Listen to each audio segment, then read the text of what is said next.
প্রভু আজ আমাদেরকে যে বাক্য দিয়েছেন, আসুন আমরা তা প্রথমে পাঠ করি। আজ আমরা আদি পুস্তক 14 অধ্যায় 17 পদ থেকে 24 পদ এই শাস্ত্রাংশ থেকে শিখব। আমি কেরি বাইবেল থেকে পাঠ করছি। অব্রাম কদল্লাময়েরকে ও তার সঙ্গী রাজগণকে জয় করিয়া ফিরিয়া আসিলে পর সদমের রাজা তাহার সহিত সাক্ষাৎ করিতে সাবি তলভূমিতে অর্থাৎ রাজার তলভূমিতে গমন করিলেন,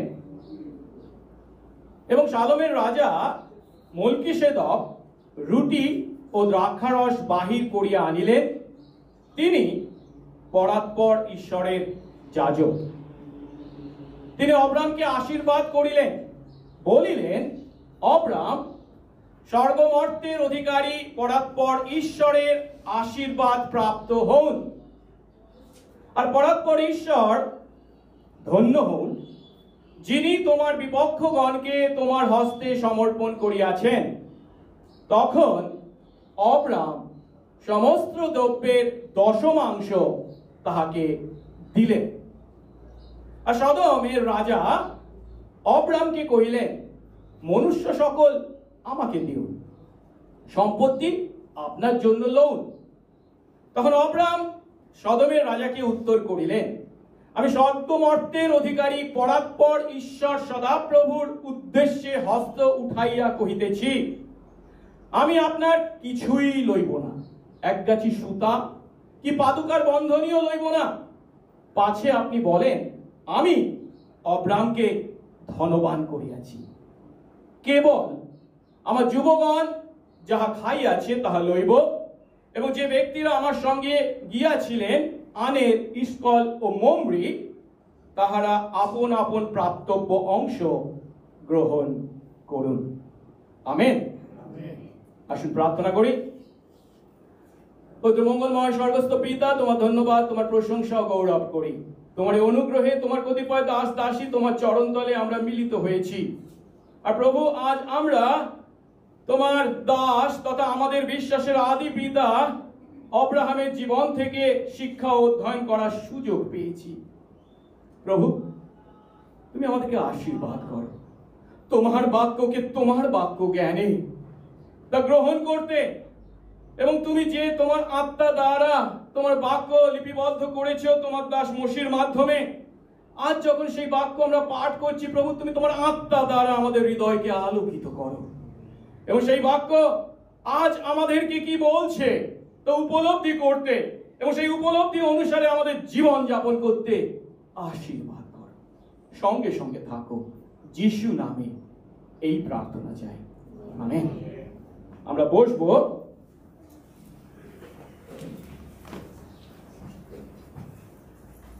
আমরা আদি পুস্তক থেকে আমাদের বিশ্বাসের আদি পিতা তথা অব্রাহামের জীবন থেকে শিখছি। আর এর আগে আমরা দেখেছি পূর্ব দেশের 4 জন রাজার সঙ্গে মধ্যপ্রাচ্যের 5টা নগরের রাজাদের সঙ্গে, সদম, গমোরা, অদমা, সবহিম ও বিলা, এই 5টা নগরের রাজাদের সঙ্গে যুদ্ধ হয়েছিল।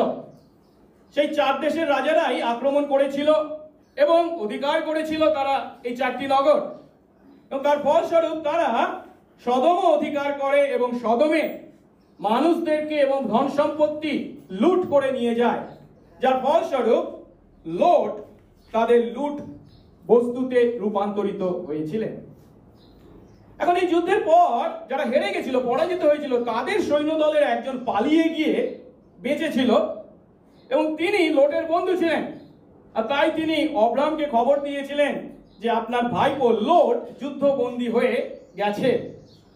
আর তখন আমরা দেখেছিলাম অব্রাম তার নিজের দেহরক্ষী 318 জনকে নিয়ে এবং তার বন্ধু ইমরীয়, আনের, ইস্কল ও মমরিকে নিয়ে তাদের বিরুদ্ধে যুদ্ধে গিয়েছিলেন। আর সদাপ্রভু ঈশ্বরের সহবর্তী, এই অব্রামের সহবর্তী ছিলেন। আর তাই এই যুদ্ধে মাত্র কয়েকজনকে নিয়ে অব্রাম জয়লাভ করেন এবং লোটের সঙ্গে সঙ্গে সদমের সেই সমস্ত মানুষদেরকে উদ্ধার করেন এবং যে সমস্ত সম্পত্তি লুট করা হয়েছিল তাও তিনি ফিরিয়ে আনেন। এখন এইভাবে যুদ্ধে জয়লাভ করে তিনি যখন ফিরে এসেছেন তখন অব্রামের সঙ্গে সাক্ষাৎ করতে দুজন রাজাকে আমরা আজ আমাদের শাস্ত্রাংশে দেখতে পাচ্ছি। একজন হচ্ছেন সদমের রাজা, যে রাজার নাম আমরা 14 অধ্যায় 2 পদে পেয়েছি, বিলা, এবং অন্যজন হচ্ছেন সালেমের রাজা, যার নাম মলকিসেদক। এখন তাদের কোথায় সাক্ষাৎ হয়েছিল? আমরা যদি 17 পদ পড়ি, সেখানে বলা হয়েছে অব্রাম কদল্লাময়রকে ও তার সঙ্গী রাজাদের জয় করে ফিরে আসলে পর সদমের রাজা তার সঙ্গে সাক্ষাৎ করতে সাবি তলভূমিতে অর্থাৎ রাজার তলভূমিতে গেলেন।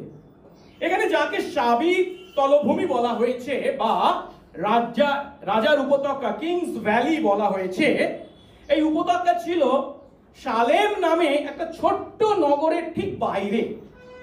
আর ইসরায়েলের পরবর্তী ইতিহাসে আমরা দেখতে পাই এখানে যাকে সালেম নগর বলা হয়েছে তাই পরবর্তীকালে ইসরায়েলের রাজধানী জেরুসালেম হয়েছিল। আর তাই এখানে রাজার উপত্যকা বলতে নতুন নিয়মে আমরা কাকে নির্দেশ করতে পারি? কিদ্রন স্রোতের উপত্যকাকে। আমরা জানি যে জেরুসালেমের পূর্ব দিকে একটা ছোট্ট নদী বা স্রোত বয়ে গিয়েছিল যাকে কিদ্রন স্রোত বলা হতো। সেই কিদ্রন স্রোত কি করেছিল? জেরুসালেম নগরকে এবং জৈতুন পাহাড়কে পৃথক করেছিল। আমরা দেখি যিশুর পার্থিব জীবনের শেষ দিনে রাতে কি ঘটনা ঘটেছিল?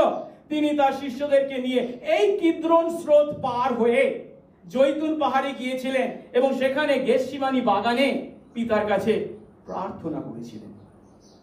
এখন সেই যে ঘটনা ঘটেছিল আমাদের প্রভুর জীবনে, তার 2000 বছর পূর্বে আজ আমরা এই শাস্ত্রাংশে দেখতে পাচ্ছি অব্রাহামের জীবনেও একটা গুরুত্বপূর্ণ ঘটনা ঘটেছিল, যেখানে অব্রাহামের সঙ্গে দুই রাজার সাক্ষাৎ ঘটেছিল। তাই আসুন আজ আমরা অব্রাহামের সঙ্গে এই দুই রাজার সাক্ষাৎকে বিশ্বাসের দৃষ্টিকোণ থেকে উপলব্ধি করি। দুই ধাপে আমরা দেখব। প্রথম ধাপে সদমের রাজার সঙ্গে অব্রাহামের সাক্ষাৎ, আর দ্বিতীয় ধাপে আমরা দেখব সালেমের রাজা তথা মেলকিসেদকের সঙ্গে অব্রাহামের সাক্ষাৎ। প্রথম ধাপ সালেমের রাজার সঙ্গে অব্রাহামের সাক্ষাৎ।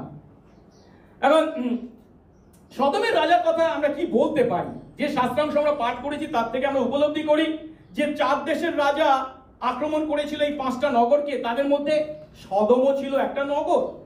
আর এই সদম নগর পরাজিত হয়েছিল, তাদেরকে বন্দী করে নিয়ে যাওয়া হয়েছিল, কিন্তু কোন ক্রমে সদমের রাজা বন্দী হননি, তিনি বেঁচে গিয়েছিলেন। কিন্তু তিনি যখন খবর পেলেন যে যারা বন্দী হয়ে গিয়েছিল, যে সমস্ত যুদ্ধ লুট করে নিয়ে গিয়েছিল, সেগুলো উদ্ধার করে অব্রাহাম ফিরে আসছেন, আর সেই কথা শুনে তিনি অব্রাহামের সঙ্গে দেখা করতে এগিয়ে গেলেন। এখন অব্রাহামের দিক থেকে চিন্তা করলে অব্রাহাম একটা মস্ত বড়, একটা মারাত্মক, একটা মহৎ কাজ করেছেন, তাই না? 5 নগরের রাজা যা করতে পারেননি তিনি তা করেছেন। আর তাই সেই 5টা নগরের মধ্যে একটা নগরের রাজা এসে যখন তার সঙ্গে সাক্ষাৎ করছেন, তখন সেই সাক্ষাৎ পাবার তিনি একজন যোগ্য ব্যক্তি, রাজা, নগরের রাজা এসে তাকে সাক্ষাৎ করছে। কিন্তু একই সঙ্গে আমরা ভুলে যাব না, সদমের রাজা যখন তার সঙ্গে সাক্ষাৎ করতে আসছেন, তখন অব্রাহাম কি সদমের রাজার পক্ষে যুদ্ধ করার জন্য গিয়েছিলেন? না, তিনি গিয়েছিলেন তার ভাইপো লোটকে উদ্ধার করার জন্য। কিন্তু যাই হোক, সদমের মানুষরা তো রক্ষা পেয়েছে অব্রাহামের দ্বারা। যে সদমের মানুষদেরকে আদিপুস্তক 13 অধ্যায় 13 পদে কি বলা হয়েছে? দুষ্ট, পাপিষ্ট। আর তাই আমরা দেখতে পাচ্ছি সদমের রাজা বিজয়ী রাজার সঙ্গে দেখা করতে এগিয়ে এসেছেন। কিন্তু লক্ষ্য করার বিষয় হলো, যখন তিনি অব্রাহামের সাথে দেখা করতে যাচ্ছেন, যে অব্রাহাম তার নগরের পরাজিতদেরকে, বন্দীদেরকে উদ্ধার করে লুটদ্রব্য নিয়ে এসেছেন, ফিরিয়ে এনেছেন, তাকে গিয়ে কি একবারের জন্য তিনি ধন্যবাদ জানিয়েছেন?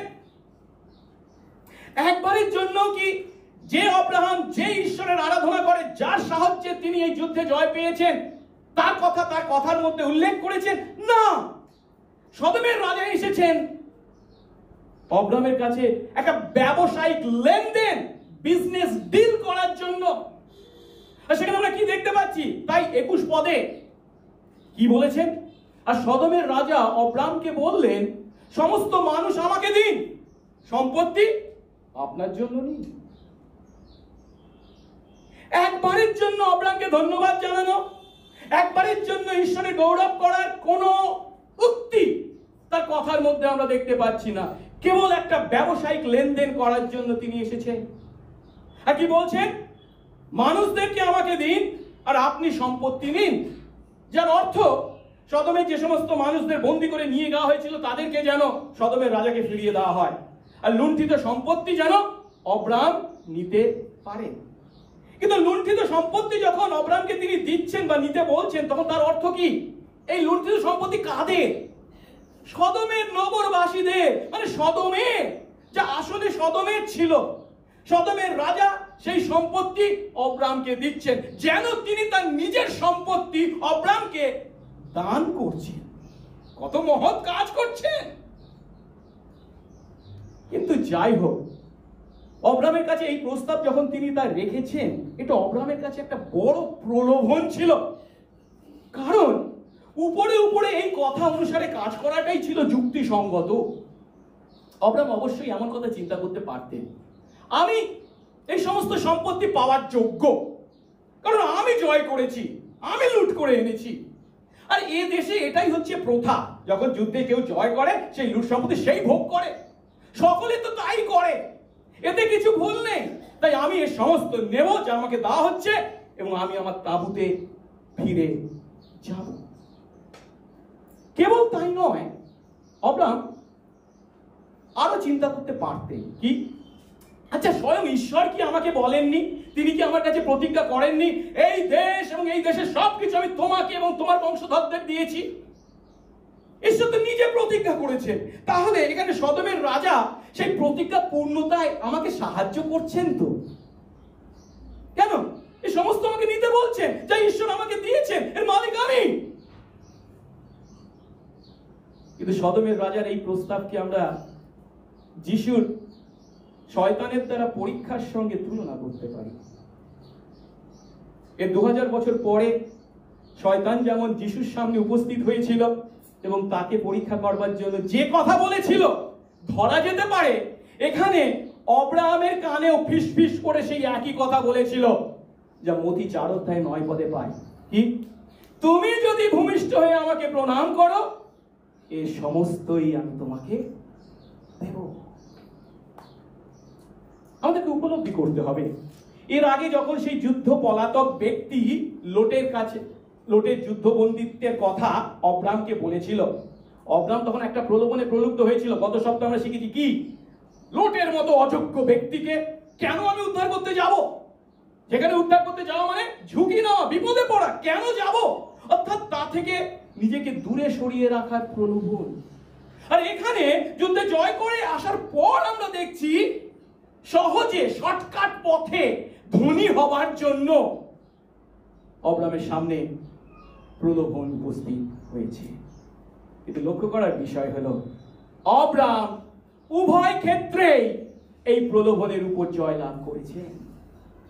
প্রথমে সেই অযোগ্য লোটকে সাহায্য করতে তিনি ঝুঁকি নিয়ে গেছেন যুদ্ধ করতে, অস্ত্র নিজের হাতে তুলে নিয়েছিলেন।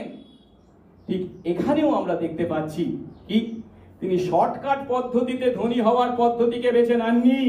তার পরিবর্তে আব্রাহাম ঈশ্বর নির্দিষ্ট সময়ের অপেক্ষা করছেন। ঈশ্বর নিজে তাকে যতদিন না সেই দেশ এবং সেই ধনের মালিক করছেন, অধিকারী করছেন, ততদিন তিনি অপেক্ষা করবেন। এমনকি মৃত্যু পর্যন্ত তিনি অপেক্ষা করতে রাজি আছে। আর তাই আব্রাহাম সদমের রাজাকে কি বললেন? 22 পদ, তখন আব্রাহাম সদমের রাজাকে উত্তর দিলেন, আমি স্বর্গমত্তের অধিকারী পরাৎপর সদাপ্রভু ঈশ্বরের উদ্দেশ্যে হাত তুলে বলছি আমি আপনার কিছুই নেব না, এক গাছি সুতো কি জুতোর ফিতেও নেব না, পাছে আপনি বলেন আমি অব্রামকে ধনবান করেছি। কেবল আমার যুবকরা যা খেয়েছে তা নেব, এবং যে ব্যক্তিরা আমার সঙ্গে গিয়েছিলেন অর্থাৎ আনের, ইস্কল ও মমরি, তারা তাদের নিজের নিজের প্রাপ্য অংশ গ্রহণ করুন। অব্রাম সেদিন এমন উত্তর দিতে পেরেছিলেন কেন জানেন? কারণ অব্রাম ঈশ্বরকে জেনেছেন, কারণ ঈশ্বরের আশীর্বাদ তিনি তার জীবনের প্রতি মুহূর্তে লাভ করেছেন। তিনি জানেন মিশর থেকে লাভ করা সেই সম্পত্তি তাকে কি সমস্যায় ফেলেছিল, আর সেই ভুল তিনি করতে রাজি নন। এবং তিনি আরো জানেন এই যে জয় আমি লাভ করেছি তাকে আমি আমার ক্ষমতায় লাভ করেছি না, ঈশ্বরের অনুগ্রহেই তা আমি লাভ করেছি। তাই অব্রাম এত সহজে এই প্রলোভনে পতিত হলেন না, পরিবর্তে তিনি উপলব্ধি করলেন এইভাবে যদি আমি সদমের রাজার কথা মতো কাজ করি তাহলে আমি সদমের রাজার বশ্যতা স্বীকার করতে বাধ্য হব।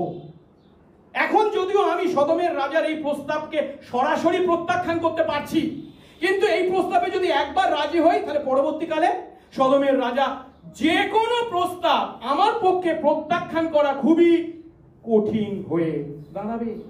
কারণ এই উপহার দানের মাধ্যমে সদমের রাজা নিজের গৌরব, নিজের প্রভাব প্রকাশ করতে চেয়েছেন। দেখো আমার নগরের লুণ্ঠিত সম্পত্তি আসলে এগুলো আমারই, আমি তোমাকে দিচ্ছি। অব্রাম উপলব্ধি করেছেন সেই উপহার না গ্রহণ করার কারণ হিসাবে অব্রাম তাকে কি বলেছেন 23 পদ দেখি আরেকবার। বলছে আমি আপনার কিছুই নেব না, এক গাছি সুতো কি জুতোর ফিতেও নেব না, কেন? পাছে আপনি বলেন আমি অব্রামকে ধনবান করেছি। হ্যাঁ, এই উপহার গ্রহণের মাধ্যমে অব্রাম সদমের রাজার আনুগত্য স্বীকার করতে বাধ্য ছিলেন। কেবল তাই নয়, পরবর্তীকালে সদমের রাজা যখনই বিপদে পড়তেন, যদি তিনি এই উপহার গ্রহণ করতেন তাহলে অব্রাম তাকে সাহায্য করতে বা এগিয়ে আসতে বাধ্য হতেন। তাই অব্রামের পক্ষে সদমের রাজার এই প্রস্তাবে সম্মতি দেওয়া সম্ভব ছিল না। অব্রাম এইভাবে তার ব্যক্তি স্বাধীনতাকে কোনো মানুষের কাছে বিক্রি করতে পারেন না। এই ব্যক্তি স্বাধীনতার উপর অধিকারী মালিককে একমাত্র ঈশ্বর। অন্যদিকে অব্রামের পক্ষে এই প্রস্তাবে অসম্মত হওয়াটা খুব কঠিন কাজ ছিল। রাজা বলে কথা, তিনি নিজে এসেছেন, তিনি নিজে কিছু দিতে চাইছেন, তা যদি তিনি গ্রহণ না করেন রাজা কি দুঃখ পাবেন। আমরাও অনেক সময় এমন কথা মনে করি, কি লোকে কি ভাববে, কিন্তু তখন কি একবারের জন্য চিন্তা করি আমি যদি এটা করি ঈশ্বর কি ভাববেন?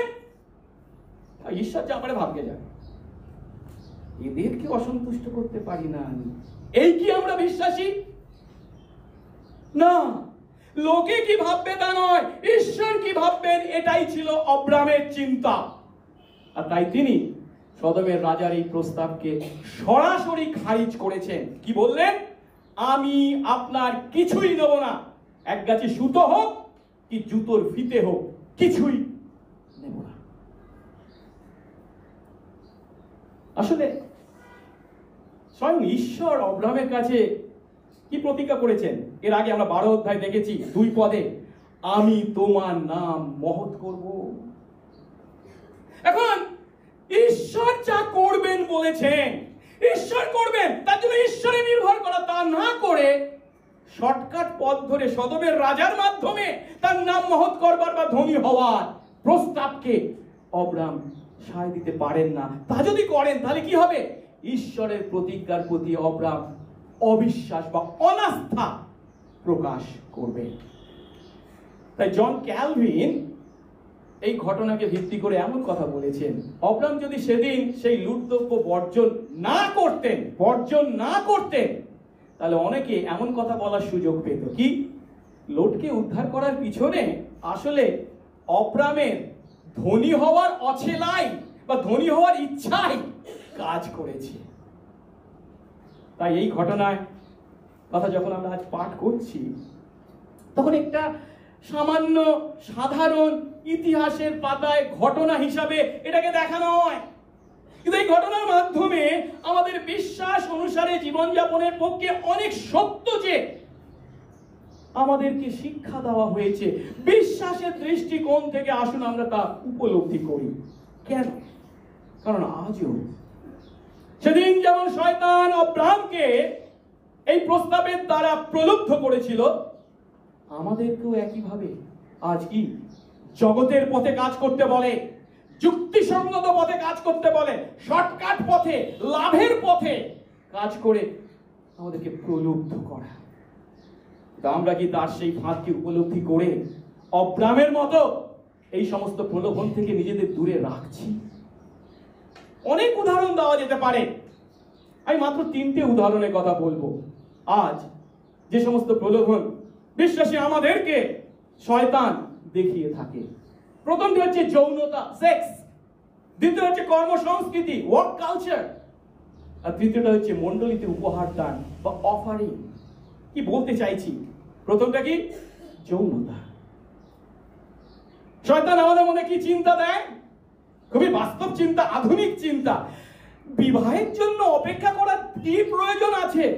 বাইবেল কি বলে? যৌনতা বা সেক্স হচ্ছে ঈশ্বরের দেওয়া উত্তম উপহার। আর দুজন মানুষ যখন একে অন্যকে ভালোবাসে, তাহলে কেবল বিবাহ বন্ধনে আবদ্ধ হওয়ার, দুজনের মধ্যে এই বিবাহ বন্ধনের গণ্ডির মধ্যে যৌনতাকে সীমাবদ্ধ রাখার কি প্রয়োজন? যখন শয়তান এমন বুদ্ধি দেয়, এমন বিপদে পরিচালিত করে, আমরা কি বলবো? হ্যাঁ ঠিকই তো, আধুনিক চিন্তা করো, চারপাশের মানুষদেরকে দেখো তারা কি করছে। ওয়ার্ক কালচার, কর্মসংস্কৃতি। শয়তান কি বলবে? আরে সকলেই তো কাজে দেরিতে আসে, সকলেই তো আগে আগে বাড়ি ফিরে যায়, এটাই তো আমাদের কর্মসংস্কৃতি। সকলেই তো কর ফাঁকি দেয়, কেউ ট্যাক্স দেয় না, তাহলে আমি কেন কষ্ট করব? তাহলে আমি কেন এই সুযোগকে হাতছাড়া করব? তারাও তো করছে, এটাই তো প্রথা, এটাই তো নিয়ম। মণ্ডলীতে উপহার দান, অফারিং। আমি মণ্ডলীতে কত দান আনবো? আয়ের দশমাংশ দান করতে হবে, এটা তো ফরিসীরা করতো, তারা বিধান পালন করতো। আমরা বিধানের অধীনে আছি নাকি? আমরা তো অনুগ্রহের অধীনে আছি। হ্যাঁ, দশমাংশ আনা মানে হচ্ছে ফরিসীদের অনুকরণে বিধান পালন করা। তার পরিবর্তে শয়তান কি বলবে? বাস্তবসম্মত হওয়া উচিত। বিশেষ করে আজকের এই দিনে দ্রব্যমূল্যের হার, দ্রব্যমূল্য যে হারে বৃদ্ধি পেয়ে চলেছে, তাতে দশমাংশ চিন্তা করা যায়? আসুন খ্রিস্ট বিশ্বাসী আমরা 2 Corinthians 5:7 অনুসারে বাহ্য দৃশ্য দ্বারা নয়, কিন্তু বিশ্বাস দ্বারা চলি। জগতের দৃষ্টিতে যদিও সামান্য এই সমস্ত ঘটনা, কিন্তু আধ্যাত্মিক দৃষ্টিকোণ থেকে এগুলোকে আমাদেরকে উপলব্ধি করতে হবে, এবং জগতের তালে তাল মিলিয়ে নয়, পবিত্র আত্মার পরিচালনায়, ঈশ্বরের বাক্যের নির্দেশনায় আমাদেরকে বিশ্বাসে এই সমস্ত প্রলোভনের উপর জয়লাভ করতে হবে। আরো একটা বিষয় কিন্তু মনে রাখতে হবে, আর সেটা কি জানেন? যখন আমরা পরীক্ষায় পড়ি, যখন অনুভব করি এটা একটা পরীক্ষা, তখন কিন্তু আমরা ঈশ্বর ভয় এবং আত্মসংযমে সেই পরীক্ষার মোকাবিলা করি। কিন্তু পরীক্ষা যখন শেষ হয়, পরীক্ষা যখন জয়লাভ করি, তখনই কি দেখা যায় জানেন? সাধারণত খ্রিস্ট বিশ্বাসে আমাদের জীবনে পরীক্ষা জয়লাভের পর আমাদের মধ্যে সেই সমস্ত আচরণ যা কিনা শয়তানের প্রলোভনের কাছে আমরা লাগাম ছাড়া আচরণ করি। অর্থাৎ পরীক্ষার সময় আমি ঠিকঠাক ঈশ্বর ভয় এবং আত্মসংযমের পরিচয় দিয়েছি, কিন্তু পরীক্ষায় জয়লাভ করার পর এটাই হচ্ছে সময় যখন শয়তান আমাকে পরীক্ষা করার জন্য সত্যি আসছে, তখন কিন্তু জয় তো লাভ হয়ে গেছে। পরীক্ষার আগে কত প্রার্থনা করতাম, মণ্ডলীতে ভালো মতো আসতাম, পরীক্ষা পাস হয়ে গেলাম, তারপরে কোথায় মণ্ডলী, কি দরকার? আমি কত মাদেরকে দেখেছি জানেন, যেই গর্ভবতী হয় কতখানি ঈশ্বর ভক্ত হয়ে পড়ে, কত প্রার্থনা, কত বাইবেল, কত মণ্ডলীতে আসা, তারপরে সুন্দরভাবে প্রভুর অনুগ্রহে সন্তান প্রসব হয়ে গেল, তারপরে কি ক্যাচ করা। প্রভু আমাদেরকে আশীর্বাদ করুন, আমরা বিশ্বাসীর আচরণ করি। আব্রাহাম যুদ্ধে যাওয়ার সময় ঈশ্বরের কাছে প্রার্থনা করেছিলেন যে শুধু তাই নয়, যুদ্ধে জয়লাভ করার পর এই ঘটনা ঘটছে, শয়তানের তিনি মোকাবেলা করেছে। আব্রাহাম তার আচরণের মাধ্যমে আজ বিশ্বাসীর পরিচয় রাখতে সক্ষম হয়েছিলেন। কারণ কি জানেন? তিনি তার জীবনে ঈশ্বরের সাক্ষাৎ পেয়েছিলেন।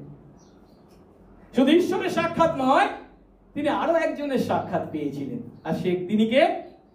সালেমের রাজা মলকিসেদক। আসুন এবারে আমরা দ্বিতীয় ধাপে সেই সালেমের রাজার সঙ্গে আব্রাহামের সাক্ষাৎকে উপলব্ধি করি। সেই সালেমের রাজার সঙ্গে আব্রাহামের সাক্ষাৎকে আমরা 18, 19 ও 20 পদে পাই। 18 পদে বলা হয়েছে, আর সালেমের রাজা, যার নাম মলকিসেদক বা মেলকিসেদক, রুটি ও দ্রাক্ষারস বের করে আনলেন। তিনি পরাৎপর ঈশ্বরের যাজক। তিনি আব্রাহামকে আশীর্বাদ করলেন, বললেন, আব্রাহাম স্বর্গমর্তের অধিকারী, পরাৎপর ঈশ্বরের আশীর্বাদ প্রাপ্ত হন। আর পরাৎপর ঈশ্বর ধন্য, যিনি তোমার বিপক্ষদের তোমার হাতে সমর্পণ করেছেন। তখন আব্রাহাম সমস্ত দ্রব্যের দশমাংশ তাকে দিলেন। অর্থাৎ যুদ্ধে জয় করে লোটকে এবং অন্যদেরকে সঙ্গে নিয়ে যুদ্ধের লোট দ্রব্য ফিরিয়ে এনেছেন যখন, তখন তার সঙ্গে সেই সাবি তলভূমিতে দ্বিতীয় যে রাজা, সদমের রাজাকে বললেন, আরেকজন রাজা দেখা করতে এসেছিলেন, তিনি হলেন সালেমের রাজা। এই সালেমের রাজা পরিচয়টা আমাদেরকে উপলব্ধি করতে হবে। একটু আগে আমি বলেছি, সালেম হলো, একটু আগে এই 14 অধ্যায় যে কনানের চারপাশে 5টা নগরের কথা বলা হয়েছে, সেই 5টা নগরেরই মতো একটা ছোট্ট নগর যার নাম ছিল সালেম। কিন্তু এই যে যুদ্ধ হয়েছিল 4 দেশের সঙ্গে 5 নগরে, এখানে এই যুদ্ধের সঙ্গে কি সালেম যুক্ত ছিল? না, সালেমের নাম উল্লেখ করা হয়নি। অর্থাৎ এই যুদ্ধে সালেমের রাজার কোনো ক্ষয়ক্ষতি স্বীকার করতে হয়নি।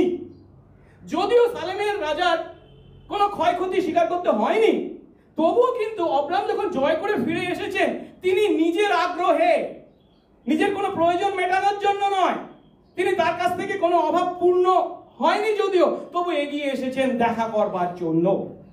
আর এখানে যে সালেমের কথা বলা হচ্ছে পরবর্তীকালে, এটাই জেরুসালেম। যে জেরুসালেমের প্রাচীন নাম ছিল সালেম। সালেম নামটি এসেছে কোন শব্দ থেকে? হিব্রু শালোম থেকে। শালোম কথার অর্থ কি? শান্তি। তাহলে সালেমের রাজার অর্থ কি? শান্তির রাজা। এবং তার নাম কি বলা হচ্ছে? সালেমের রাজা বা সালেমের রাজার নাম মলকিসেদক বা মেলকিসেদক। এই মেলকিসেদক, এই নামটা এসেছে দুটো হিব্রু শব্দ থেকে, মেলেক আর সেদেক। মেলেক শব্দের অর্থ হচ্ছে রাজা, আর সেদেক শব্দের অর্থ হচ্ছে ধার্মিকতা। তার মানে এই নামের অর্থ কি? ধার্মিকতার রাজা। এখন বাইবেলের বাইরে বা বাইবেলের মধ্যে আমরা এই রাজার কথা বা সালেমের রাজার কথা মাত্র 3টে জায়গায় পাই। খুব একটা বেশি আমরা বাইবেলে এর কথা বা এই সালেমের রাজা বা মেলকিসেদেকের কথা পাই না। এখানেই প্রথম উল্লেখ করা হয়েছে, অর্থাৎ আদি পুস্তক 14 অধ্যায় 18 থেকে 20 পদে। এছাড়া এই মেলকিসেদেকের কথা আমরা কোথায় পাই? গীত সংহিতা 110 অধ্যায় 4 পদে, এবং ইব্রিয় 7 অধ্যায়ে আমরা দেখতে পাই যিশুর ব্যক্তিত্ব ও কাজকে ইব্রিয় পত্রের লেখক সুন্দরভাবে এই মেলকিসেদেকের সঙ্গে তুলনা করেছেন।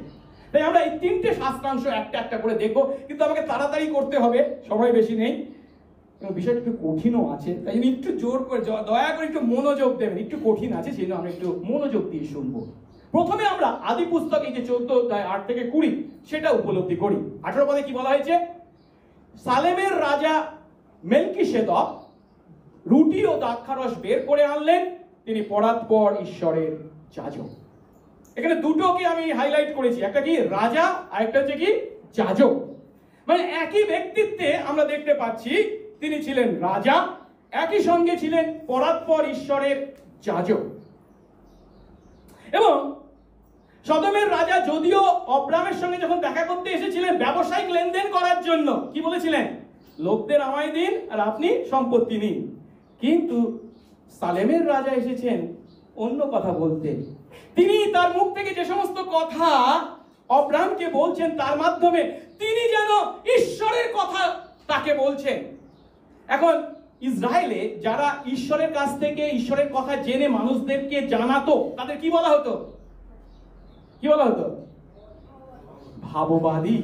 এগুলো একটু বলবেন। তাই আমরা 19 এবং 20 পদে কি পাই? বলছে তিনি অব্রাহামকে আশীর্বাদ করলেন, বললেন, অব্রাহাম স্বর্গমর্তের অধিকারী, পরাৎপর ঈশ্বরের আশীর্বাদ প্রাপ্ত হন। আর সেই পরাৎপর ঈশ্বর ধন্য কেন? তিনি তোমার বিপক্ষদেরকে তোমার হাতে সমর্পণ করেছেন। অর্থাৎ আমরা কি দেখতে পাচ্ছি?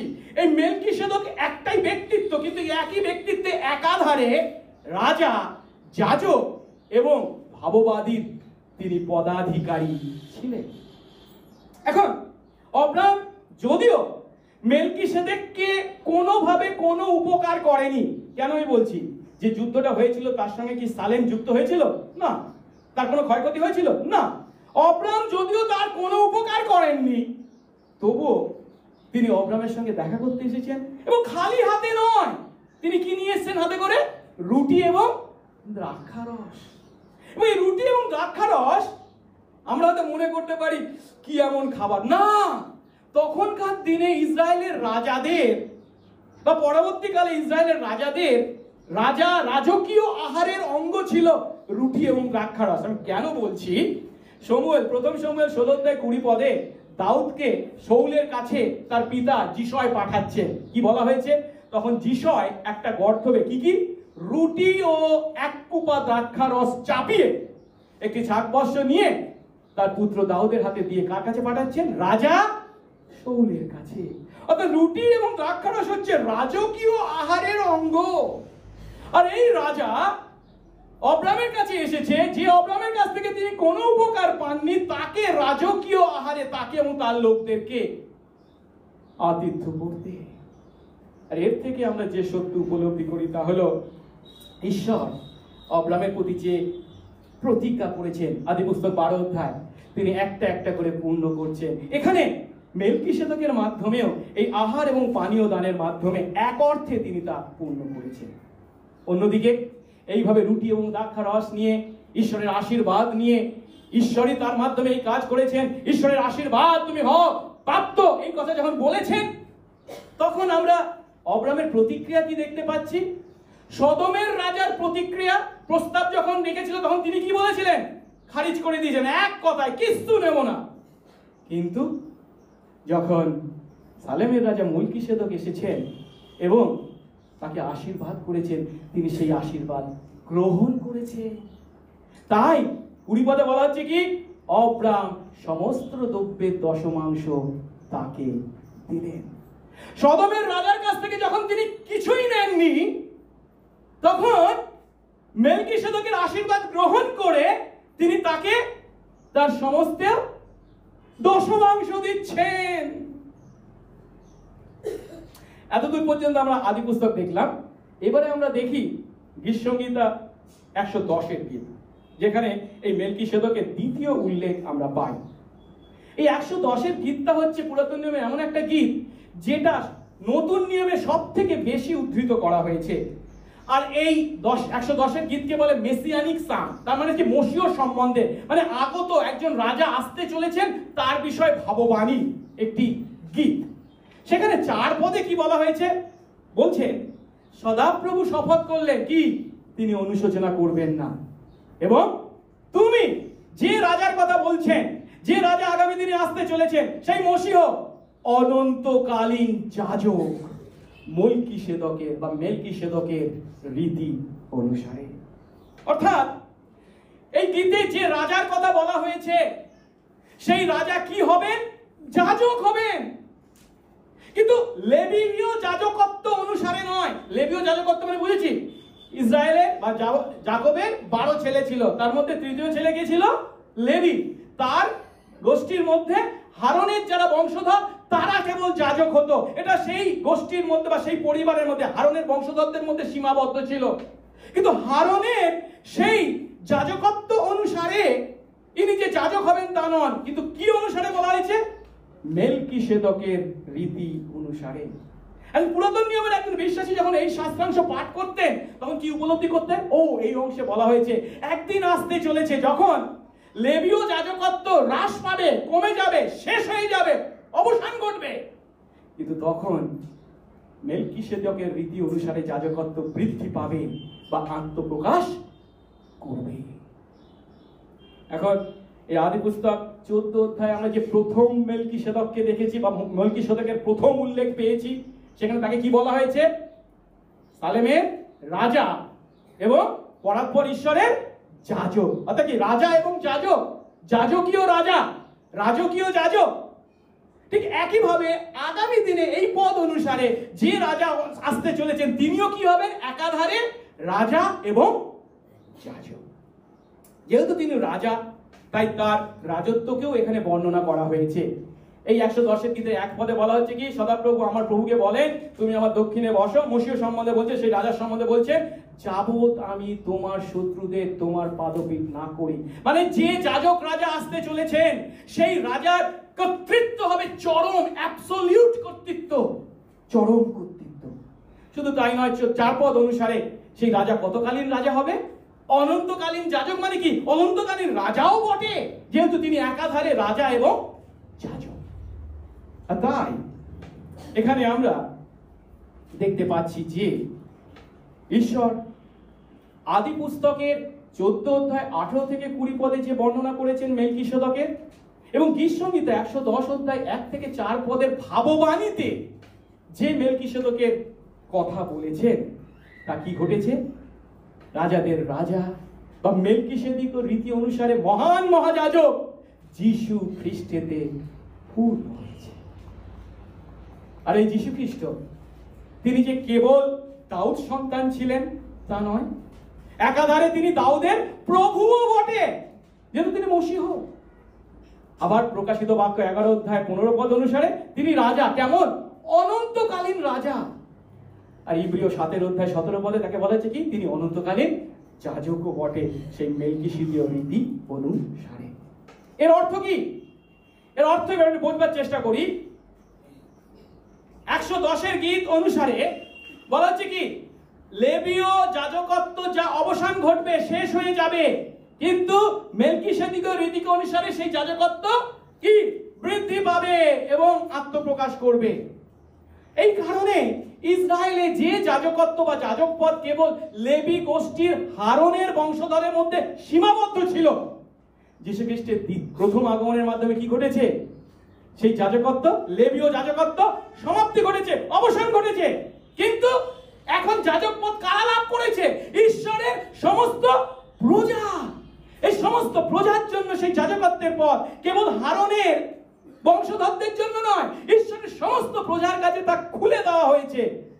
যে কথা পিতর বলছেন প্রথম পিতর 2 অধ্যায় 9-10 পদে, তোমরা কারা? বিশ্বাসী আমরা হলাম মনোনীত বংশ, আমরা হলাম কি? রাজকীয় যাজক বর্গ। বোঝা যাচ্ছে? সেই রাজকীয় যাজক কারা? আমরা, পবিত্র জাতি, ঈশ্বরের নিজস্ব প্রজাবৃন্দ, যেন তাঁরই গুণকীর্তন করো, যিনি তোমাদের অন্ধকার থেকে নিজের আশ্চর্য জ্যোতির মধ্যে আহ্বান করেছেন। পূর্বে তোমরা প্রজা ছিলে না, কিন্তু এখন ঈশ্বরের প্রজা হয়েছ। দয়াপ্রাপ্ত ছিলে না, এখন দয়া পেয়েছ। আমি কি বলতে চাইছি বুঝলেন নিশ্চয়? লেবীয় যাজকত্ব শেষ হয়ে গেছে, এখন সেই যাজকত্ব কারা? সমস্ত বিশ্বাসী আমরা লাভ করেছি, কিন্তু একটা যাজকত্ব থেকে গেছে। সেই যাজকত্বটা কি? ঈশ্বরের দ্বারা নির্দিষ্ট এবং অভিষিক্ত ব্যক্তির প্রতি যে অদ্বিতীয় যাজকত্ব দত্ত হয়েছিল তা কিন্তু অবসান ঘটেনি। আর সেই যাজকত্বটা কি? মেলকিসেদীয় রীতি অনুসারে যাজকত্ব। আর তিনি কে? তিনি কে পূর্ণ করেছেন? তার পূর্ণতা কার মধ্যে এসেছে? মহান মহাযাজক হয়েছে যিশু এসেছিলেন। তিনি সেই যাজক হিসাবে অনন্তকালীন সেই যাজকত্বের মহান মহাযাজক হয়ে আসীন হয়ে আছেন। এই সত্যই আমরা ইব্রিয় 7 অধ্যায়ে দেখতে পাই। ইব্রিয় 7 অধ্যায়ের লেখক আমাদের কাছে খুব স্পষ্টভাবে তুলনা করেছেন বা দেখিয়ে দিয়েছেন। আদি পুস্তক 14 অধ্যায়ে যে মেলকিসেদকের বর্ণনা করা হয়েছে, বা গীতসংহিতা 110 অধ্যায় যে মেলকিসেদকের রীতি অনুসারে যাজকের আগমনের কথা বলা হয়েছে, তা কিভাবে যীশু খ্রিস্টকেই যে নির্দেশ করেছেন তা সুন্দরভাবে আমাদের কাছে তুলে ধরেছে। কিভাবে? মেলকিসেদকের রীতি অনুসারে যীশু যে যাজকত্বের অধিকারী, এই যাজকত্ব জন্মাধিকারের দ্বারা তিনি লাভ করেননি, কিন্তু কি তার পদাধিকারের গুণে লাভ করেছেন। দ্বিতীয়ত, যিশুর এই যাজকত্ব মেলকিসেদকের রীতি অনুসারে এটা কেমন? অনন্তকালীন, কিছু কালের জন্য নয়। এবং তৃতীয়ত, যিশুর এই যাজকত্ব মেলকিসেদকের রীতি অনুসারে সেই লেবীয় যাজকত্বের থেকে অনেক মহৎ, অনেক উৎকৃষ্টতর। আমি একটু জাস্ট ব্যাখ্যা করছি। প্রথমটা হচ্ছে, যিশুর এই যাজকত্ব জন্মাধিকারে নয়, কিন্তু কি পদাধিকারে। এর অর্থ, আচ্ছা আমরা মেলকিসেদককে একবার চিন্তা করে দেখি। আচ্ছা, মেলকিসেদকের পিতা কি যাজক ছিলেন? না, কিন্তু মেলকিসেদককে পরস্পর ঈশ্বরের যাজক বলা হয়েছে কেন? যেহেতু তিনি কি ছিলেন? সালেমের রাজা ছিলেন। এখন ঠিক একইভাবে আমরা যিশুকে দেখতে পাই, তিনি তার জন্মাধিকারে কি যাজক হতে পারেন না। কেন? তিনি কি লেবী বংশে জন্মেছেন? না। তিনি কোন বংশে জন্মেছেন? জিহুদা বংশে, দাউদের বংশধর। তিনি যাজক হতে পারেন না, তবুও তিনি যাজক, তাকে যাজক বলা হচ্ছে এই ইব্রিয় 7 অধ্যায়। কেন? কারণ তিনি হলেন একাধারে সেই সালেমের রাজার ন্যায় মশীহ রাজা দাউদ সন্তান। অর্থাৎ মেলকিসেদকের রীতি অনুসারে যিশু হলেন সেই যাজক বা মহাযাজক বা মহান মহাযাজক, যে কথা 7 অধ্যায়, ইব্রিয় 7 অধ্যায় 16 পদে বলছে কি, তিনি মানসিক বিধির নিয়ম অনুযায়ী হননি। যিশুর বাবা যাজক ছিল বলে, লেবীয় ছিল বলে তিনি যাজক হয়েছেন, মানসিক রীতি অনুসারে নয়, কিন্তু অবিনশ্বর জীবনের শক্তি অনুযায়ী হয়েছেন। কে? তিনি স্বয়ং ঈশ্বর বলে। আর সেই স্থানে আমাদের জন্য অগ্রগামী হয়ে যিশু প্রবেশ করেছে কি অনুসারে? মেলকিসেদকের রীতি অনুসারে অনন্তকালীন মহাযাজক হয়েছে। দ্বিতীয়টি হলো, যিশুর এই যাজকত্ব হচ্ছে অনন্তকালীন। আমরা মেলকিসেদকের কোন উত্তরসূরির কথা, মানে তার পরবর্তী কারুর কথা কি বাইবেলে কোথাও পাই না, কোনো উল্লেখ পাই না। কিন্তু লেবীয় যাজকত্বের জন্য এ কথা প্রযোজ্য ছিল না।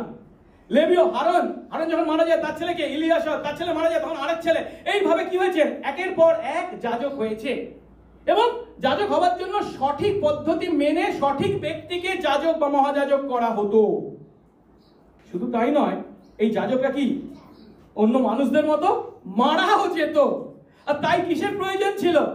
সেই জন্মাধিকারকে ভিত্তি করে কি যাজককে মনোনীত করা, এবং সেই যাজক কিছু কাল তার যাজকত্ব সাধন করতে পারত। অনন্তকাল করতে পারত কি না।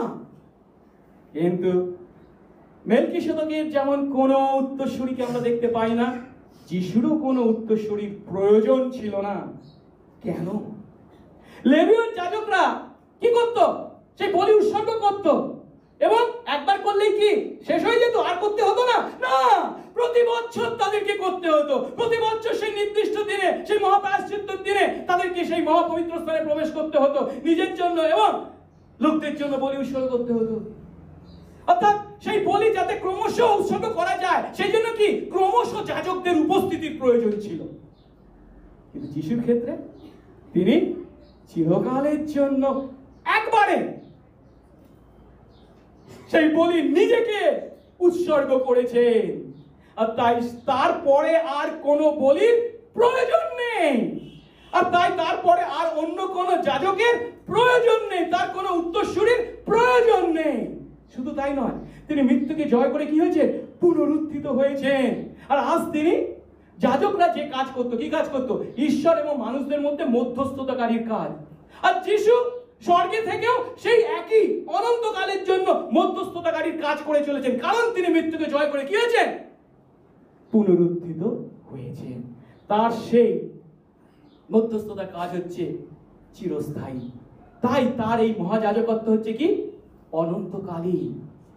ওই ইব্রিয় 7 অধ্যায় 24 পদে লেখক বলছেন, তিনি অনন্তকাল থাকেন, তাই তার যাজকত্ব অপরিবর্তনীয়, অন্যকে দেওয়ার প্রয়োজন নেই।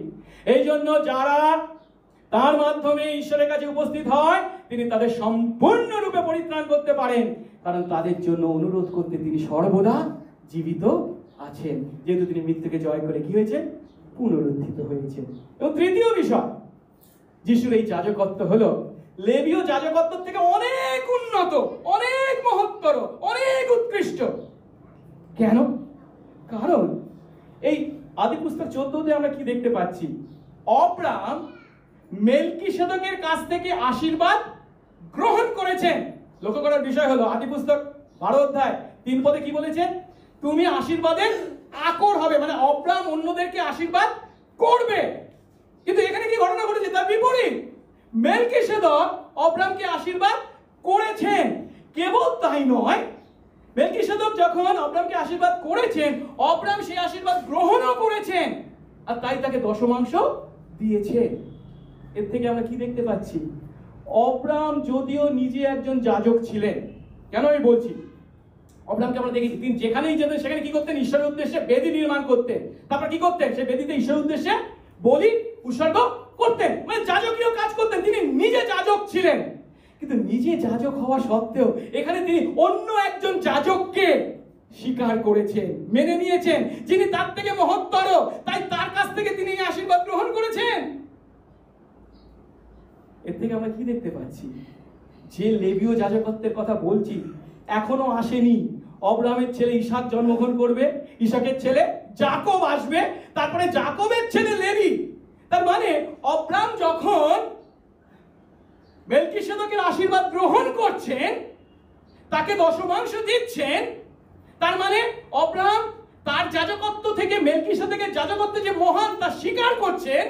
তখন আসলে এই অব্রাহামের বংশধর হয়ে ইসহাক, যাকব, লেবী যারা আসতে চলেছে, লেবীয় যাজক হারনের বংশধর, তারা কি করেছে, এই মেলকিসেদকের যাজকত্বের মহত্বকে স্বীকার করেছে। আর তাই ইব্রিয় 17 অধ্যায় 9 পদে বলা হচ্ছে, আবার এই কথা বললেও বলা যেতে পারে যে অব্রাহামের দ্বারা দশমাংশগ্রাহী লেবী নিজে দশমাংশ দিয়েছেন। অব্রাহাম যখন মেলকিসেদককে দশমাংশ দিয়েছে, লেবী এখনো আসেনি, জন্মায়নি, কিন্তু লেবী কোথায় ছিল, তার অব্রাহামের কোটিতে ছিল। কারণ কি, অব্রাহামের বংশধর হয়ে তারা আসতে চলেছে। যে 10 কথা বলছে, কারণ যখন মেলকিসেদক তার পিতা অর্থাৎ অব্রাহামের সঙ্গে সাক্ষাৎ করেন, তখন লেবী অব্রাহামের কোথায় ছিল, কোটিতে ছিল, কারণ অব্রাহামের বংশধর হয়ে লেবী আসতে চলেছে। সহজ কথায় অব্রাহাম তার যাজকত্বের থেকেও, লেবীয় যাজকত্বের থেকেও মেলকিসেদকের যাজকত্বের উৎকৃষ্টতা, মহত্ব স্বীকার করেছে। তাহলে আমরা কি কি দেখলাম, 3টে বিষয়। প্রথমটি হচ্ছে যিশুর যাজকত্ব জন্মাধিকারের দ্বারা নয়, কিন্তু কি পদাধিকার বলে। দ্বিতীয়ত, যিশুর যাজকত্ব অনন্তকালীন। এবং তৃতীয়ত, যিশুর যাজকত্ব হচ্ছে লেবীয় যাজকত্ব অপেক্ষা মহত্তর ও উৎকৃষ্টতর। এখন প্রশ্ন হলো, আচ্ছা এই মহত্তর বা এই উৎকৃষ্টতর যাজকত্বের কি প্রয়োজন ছিল? লেবীয় যাজকত্ব দিয়েই যে কাজ করার কথা তা কি সম্ভব ছিল না? না, সম্ভব ছিল না। কেন? পুরাতন নিয়মের যাজকত্ব মানে লেবীয় যাজকত্ব কখনো আমাদের পাপের সমস্যার সমাধান করতে পারত না। কারণ কি, লেবীয় যাজকত্ব অনুসারে কি করা হতো, মানুষের পাপের জন্য একটা পশুর রক্তকে উৎসর্গ করা হতো। কিন্তু কোন পশুর রক্ত কি আমাদের পাপের বিরুদ্ধে, যে পাপ আমরা সেই অসীম পবিত্র ঈশ্বরের বিরুদ্ধে করেছি, সেই পাপের সমস্যার সমাধান করতে পারে? কোন পশুর রক্তই যথেষ্ট ছিল না, যেটা মিখা 6 অধ্যায় 6-7 পদে খুব স্পষ্ট করে বলা হয়েছে।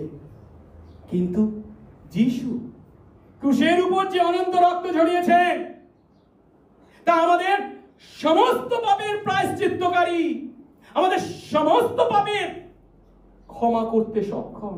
কারণ ক্রুশের উপর যিশু চিরকালের জন্য একবারে, once for all, নিজেকে, পশুকে নয়, নিজেকে সেই পবিত্র বলি হিসাবে উৎসর্গ করেছেন। যেটা প্রথম পিতর 3 অধ্যায় 18 পদে বলছেন, সেই ধার্মিক ব্যক্তি কাদের জন্য? অধার্মিক আমাদের জন্য। কেন? যেন আমাদের কোথায় নিয়ে যান?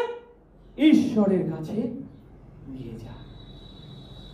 এবং সেই যিশু আবার মৃত্যুকে জয় করে পুনরুত্থিত হয়েছেন এবং অনন্তকাল ধরে এখন কোথায়? পিতার কাছে আছেন এবং আমাদের জন্য সেই যাজকের কাজ, মধ্যস্থতার কাজ করে চলেছেন। অর্থাৎ সত্যি করে আমাদের যে যাজকের প্রয়োজন ছিল, যার মধ্যস্থতার বা যার দ্বারা উদ্দেশ্য বলির দ্বারা আমরা আমাদের পাপের প্রায়শ্চিত্ত লাভ করতে পারতাম, সেই যাজক আসলে কে? যিশু। সেই যাজকের কাজ যিশু সাধন করেছে। আর এখানে আমরা কি দেখতে পাচ্ছি?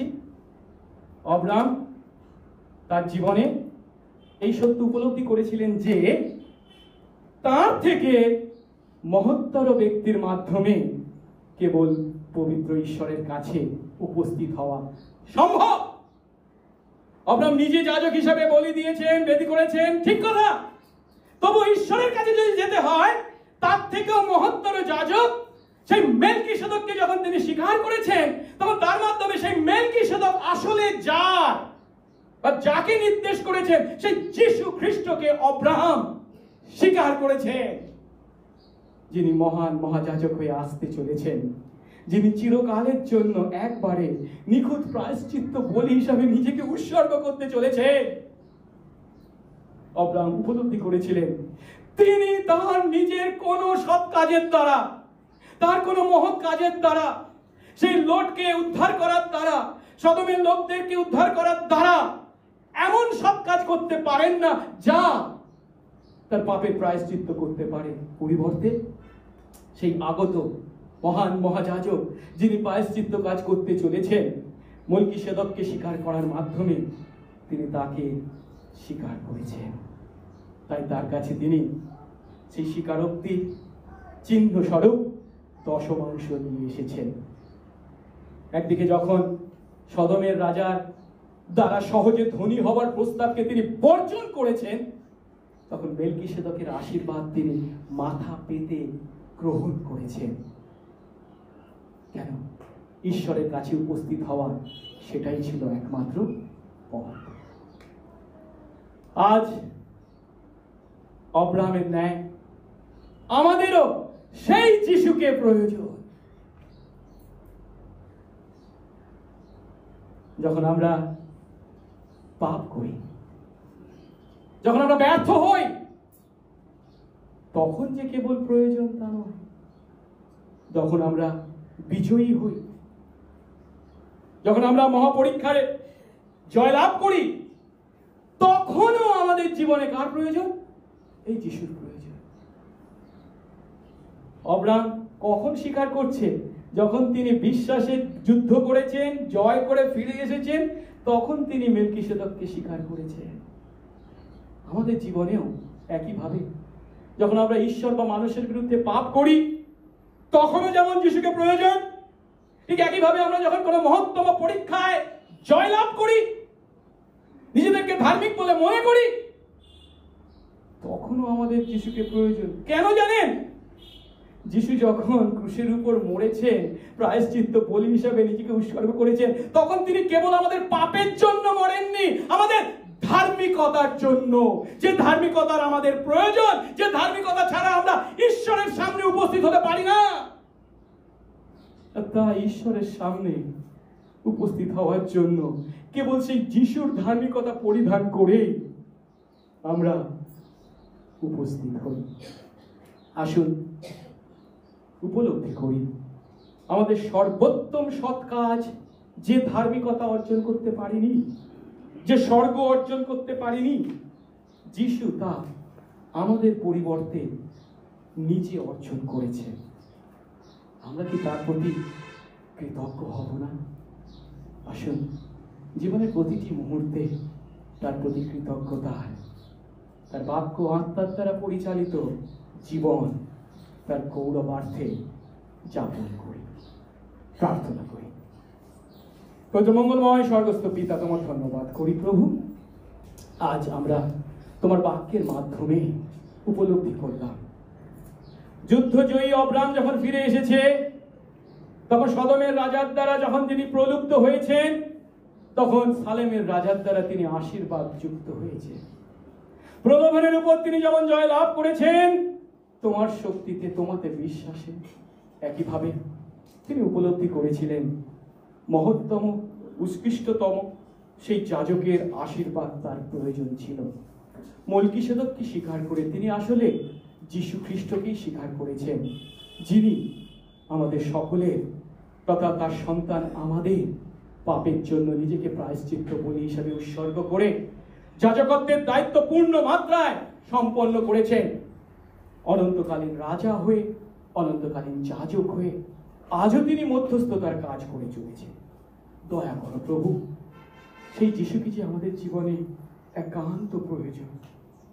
যখন আমরা ব্যর্থ হই তখন যে কেবল তা নয়, যখন আমরা সফল হই তখনও সেই উপলব্ধিতে আমাদের পাপ থেকে উদ্ধার এবং ধার্মিকতা অর্জনের দ্বারা ঈশ্বরের সামনে উপস্থিত হওয়ার সেই যোগ্যতা তিনি যে আমাদের পরিবর্তে অর্জন করেছেন তা জেনে, উপলব্ধি করে, স্বীকার করে সেই যিশুর প্রতি, তোমার প্রতি কৃতজ্ঞতায় জীবনযাপন করতে আশীর্বাদ করো। সঙ্গে সঙ্গে থাকো। যিশু নামে এই প্রার্থনা চাই।